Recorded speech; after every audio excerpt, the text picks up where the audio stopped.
hora le saluda Mariana Martínez. El día de hoy nos acompaña en el programa Leonardo Vera, él es economista y con él vamos a abordar cuál es el análisis de la situación o de la crisis económica que vive Venezuela. Buenas tardes, bienvenido. Buenas tardes, gracias Mariana. Primero que nada, quisiera conocer de su opinión y como académico, ¿cuál es la visión que tiene de la situación económica que está enfrentando Venezuela? Esta crisis ya había sido anunciada por académicos, por economistas, por diversas partes que integran la sociedad. Sí, bueno, es una crisis que se fue fraguando a finales del año 2012. Ya en el año 2013 Venezuela se fue quedando sin divisas líquidas para poder hacer las importaciones que requería la economía en ese entonces.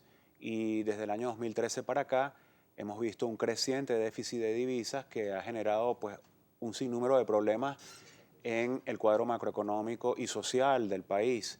La crisis tiene varias dimensiones. Por un lado hay un déficit de divisa importante, como te dije. Por otro lado hay una caída significativa de la producción nacional. Lo muestran las cifras de Producto Interno Bruto. Tenemos casi 9 trimestres de caídas consecutivas en el Producto Interno Bruto. Tenemos un proceso de aceleración inflacionaria y tenemos un cuadro muy grave de escasez de bienes finales, de bienes esenciales, de productos esenciales de primera necesidad, que está afectando sensiblemente a la población nacional. ¿En qué momento se empezaron a generar las dificultades que enfrenta la economía en este momento? Más allá de 2012, el gobierno nacional ejecutó una serie de prácticas de gasto público bastante amplios y bastante largas durante momentos coyunturales electorales. Eso generó lo que hoy se denomina una excesiva demanda por parte del venezolano. Bueno, hubo sin duda alguna un muy mal manejo de nuestros recursos o nuestros ingresos petroleros externos durante la bonanza, sin duda alguna, y eso nos dejó en una situación muy precaria, incluso muchos meses o casi un año antes de que cayeran los precios del petróleo. Venezuela ya tenía una crisis de divisas, es decir, un déficit de recursos económicos en divisas que son los que necesita el país para importar materias primas, insumos, bienes de capital, bienes finales esenciales que no se producen en el país. Entonces esto ya lo veíamos viendo por el mal manejo que se hizo, por ejemplo, para ser más concreto, ¿en qué consistió el mal manejo? En haber sacado parte de las reservas internacionales y haberlas transferido a un fondo de gasto fiscal que fue el Fonden. En 10 años se transfirieron casi 60.000 millones de dólares desde las reservas internacionales del Banco Central hacia el Fonden.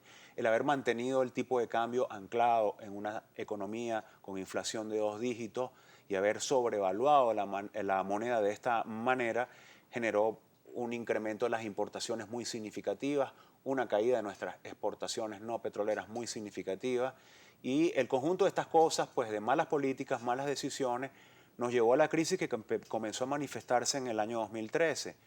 La respuesta gubernamental frente a este déficit de divisa en ese momento y hasta hoy día ha sido el racionamiento en la asignación de divisas que es muy palpable en el sector privado, pues, ¿no? Y que está afectando no solamente la traída de productos, medicinas, bienes esenciales, sino también la traída de insumos fundamentales que necesita el aparato productivo nacional.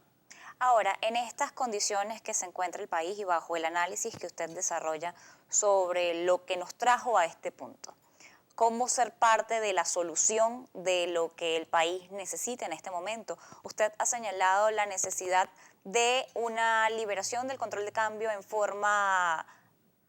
irlo haciendo en forma paulatina, no algo directo. Lo que hizo el gobierno con el DICOM, ¿fue eso o llevó a una aceleración mucho mayor de lo que es la devaluación de la moneda? Sí, yo creo que tenemos que pensar en soluciones mucho más integrales, mucho más profundas, que deben comenzar primero por la constitución de un fondo líquido de divisas que el país necesita para poder salir del régimen cambiario que tenemos, que está asfixiando la economía. Entonces, la primera tarea es conseguir un fondo líquido de divisas. Yo diría que ahí, en el muy corto plazo, hay que revertir la situación que existe entre PDVSA y el Banco Central de Venezuela, en donde PDVSA no reporta los ingresos petroleros, no vende sus ingresos petroleros al Banco Central de Venezuela, sino que el Banco Central de Venezuela tiene que esperar a que PDVSA envíe lo que le quede después de haber distribuido los dólares hacia otros canales. Esa relación institucional es necesario cambiarla y puede ser cambiada muy fácilmente a través de mecanismos legales. Hay que centralizar todos los recursos en dólares en las reservas internacionales del Banco Central. Hay que tratar de hacer líquido de inmediato todo aquellos activos externos que tiene el Banco Central que no son líquidos, por ejemplo, las posiciones en oro, para entonces comenzar a pensar en una apertura real del mercado cambiario que pueda reanimar a la economía. Esto sería básicamente el buscar primero una tasa de cambio única para la economía venezolana y eliminar esta distorsión de 3 tasas de cambio incomunicadas y que están generando un grandísimo ruido en la economía nacional, y esto significa también levantar el control de cambio, sobre todo para las transacciones comerciales. El control de cambio para las transacciones comerciales no debió existir nunca. Y es algo que puede eliminarse muy rápidamente si tenemos ese colchón de divisas. En el mediano plazo, Venezuela, y mediano plazo estoy hablando en meses, el país necesita conseguir una línea de crédito externo.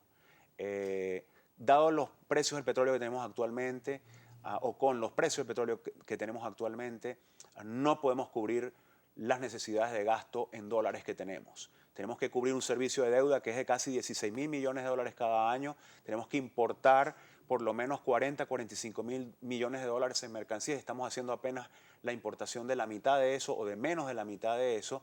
Esa situación solo es reversible si efectivamente conseguimos una línea de crédito internacional y logramos sentar a nuestros acreedores externos para tratar de buscar una reestructuración amigable de nuestros compromisos financieros. Eso nos permitiría entonces efectivamente ir a un régimen cambiario mucho más libertad, a un régimen cambiario donde las empresas puedan tener libremente acceso a las divisas, levantar el control de cambio para las transacciones comerciales e ir avanzando hacia un tipo de cambio único